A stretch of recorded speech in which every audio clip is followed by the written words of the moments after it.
This is Tony Holden with Just Florida TV, and we're here with Megan Fellner at the Florida Aquarium. And Megan, we're going to get kind of behind-the-scene tour today. Yeah, absolutely. I'm here to show you guys around, show you the aquarium highlights and all the fun things we have to do here.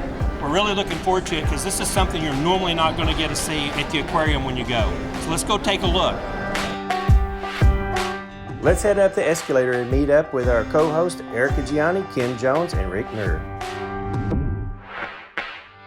My name's Erica. We're here at the Florida Aquarium. Megan's going to tell us a little bit about our exhibit. So we are at our wetlands trail, which is the first thing our guests see when they come to the aquarium.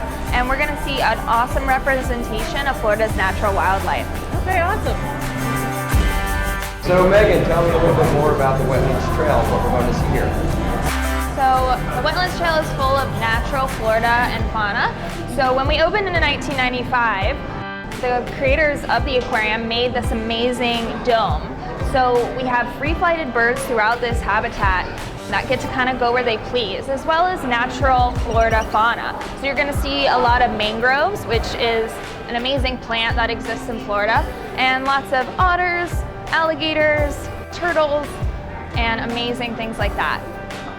So with the feeding of the alligators, did they do anything special? Yeah, so our alligators are trained to come to a target. So they have special targets that they come to and they know they'll get food. So the alligators can perform certain tasks for the biologists to train them to go to certain areas so we can do medical checks on them, things like that. But they're actually very intelligent. Wow, amazing. What do we have over here? So this is our otter habitat. It's definitely one of the most popular places at the aquarium. People love otters. We have 3 North American river otters. There he is. Do you have a name? So we have Bubbles in here. It's our Burmese python. That's Bubbles? Yeah, that's Bubbles. Okay. So we're telling a little bit of the invasive species story here in Florida. These guys are invasive and they do eat a lot of natural Florida wildlife. So there are programs to help reduce the amount of Burmese pythons in Florida. I've seen some of that going on, especially down in the Everglades. Oh, absolutely, yes. This is all fresh water in here, or brackish, or salt? What do we have here? We start the exhibit with freshwater and we lead into salt. So some of this is brackish, correct? Yeah. So we have redfish in here and a few others. Yes, red drum, size of that sheep's head. Some of these fish have been here since we've opened. So some of these fish are 25 years old plus. So they have a personality? They do have personalities. They like to splash the guests occasionally. They'll whip their tails around and people unexpectedly get some water in their face. Oh, that's great. Okay, so now we're at the Bays and Beaches exhibit. What do we have in here? So, as you know, Florida has a lot of soft bottom habitats. We're not really known for stony corals in our shallower parts of Florida. So this is a lot of the animals that live with sandy bottoms. Okay, great. I love the look downs. They are so cool. And these are some permit over here? Yeah, you're very good. Are you a Florida native? No, but I happen to know a lot about fish for some silly reason. I see a couple snook in there. Mm-hmm. What a great exhibit that is. Now we're going to get to see the behind-the-scenes pieces of this later on. We'll be able to see how the upper parts of this work. Yeah, I can take you guys back there to see. Great. I like all the sound effects in here. Oh yeah, you want to feel like you're underwater here. Yeah, awesome. Lobsters. A staple of Florida. Yeah.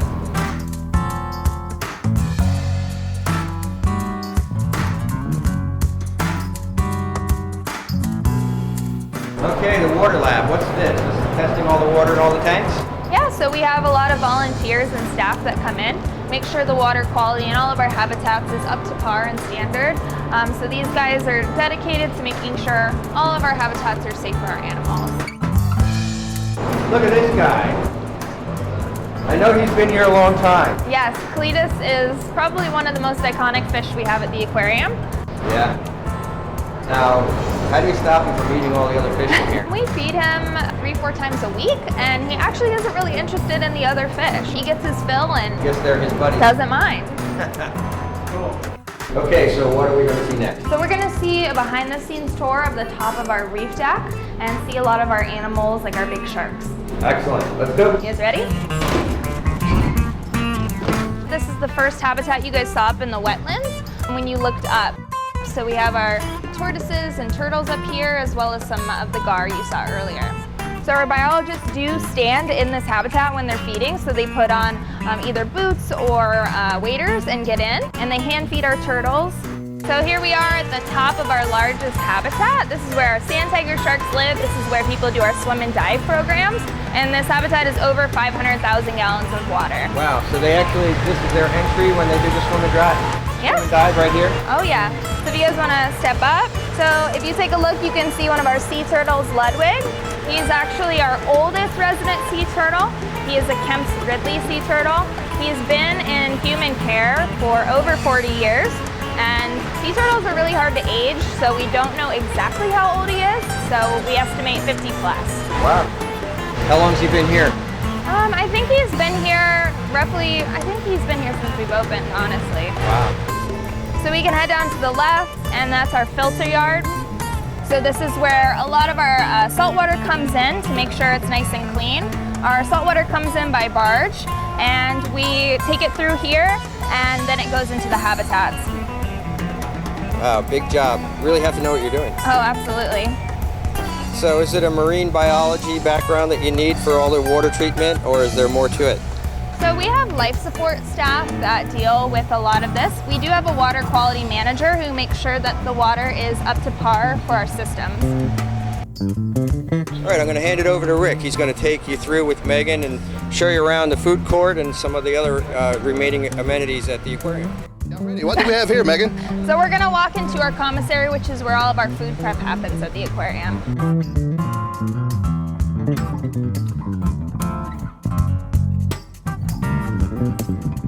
So this is our commissary. This is where all of our food prep happens. We have huge freezers in here to accommodate the large shipments of fish and other animals that we get for our animals to eat. Wow, this is amazing. So all the biologists are at lunch right now, so it is empty. But as you can see, there's different fridges that store a lot of the food that we give to our animals. So is that the menus that we see? Yeah, that's some of the menus. So our diets are specialized per animal. So for example, our sea turtle Sheldon, he was underweight when he came in at the aquarium, so we have to feed him a lot of food to try to compensate for that so he can gain weight. And then every diet for every animal is very different. So we have a specialized person that works to create diets for our animals.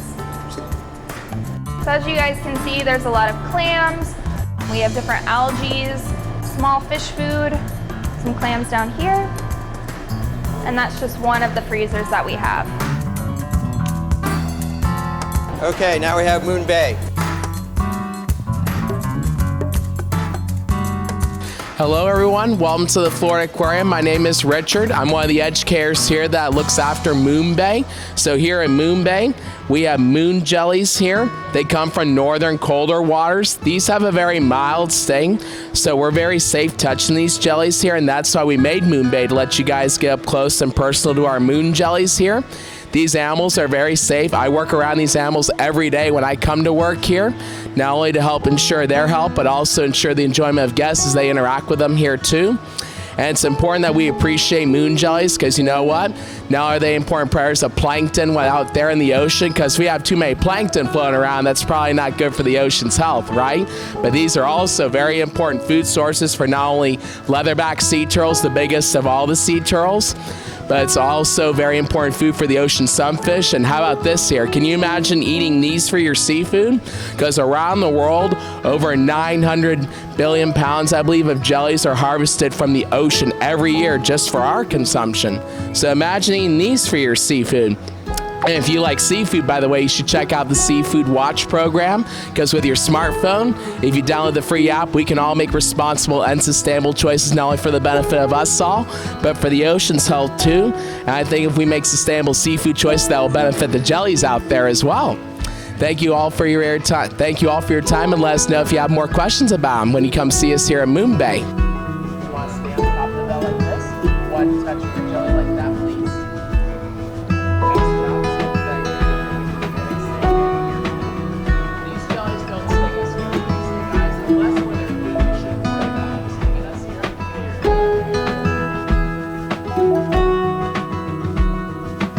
Okay, we just wanted to thank you so much for allowing us to tour the aquarium with you today.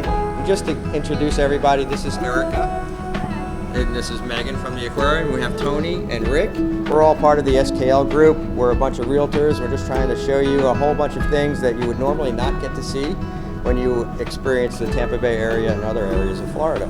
Thanks very much for joining us. Thank you.